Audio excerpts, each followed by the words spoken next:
TIFU by throwing my steak out a window. Last night, my wife's boss from her brand new job invited us over for dinner. On the drive over, my wife reiterated many times to me just how important it was to make a good impression.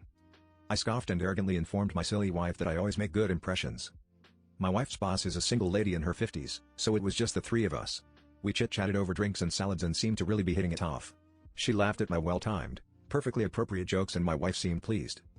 Soon she brought out the main course, a nice big juicy steak for each of us. As I began to cut into my steak, I was discouraged to discover how undercooked this steak was. Now, I've had my fair share of rare steak. I prefer medium, but I can handle rare. This was several minutes on a hot grill short of rare. I probably could have resuscitated the cow had I tried. Instead, I sat there fidgeting with my knife and fork, worrying about how I was going to get away with not eating this steak. Claim veganism? No, I'd already feigned great enthusiasm upon seeing the steak. Just then, our hostess excused herself to the kitchen to take care of some dessert preparations.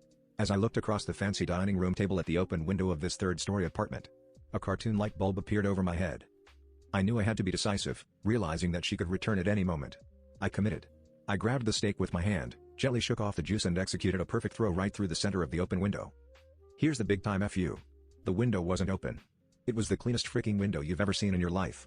That is, until my mostly raw slab of steak slammed up against it and slowly slid down leaving a trail of bloody juice in its wake. My wife, whose steak was a nice medium rare and was unaware of my predicament, turned, jaw dropped, and stared at me like I was an alien from another planet. This look then slowly morphed into more of a "there is no place on this planet you can ever hide from me" expression of demonic anger.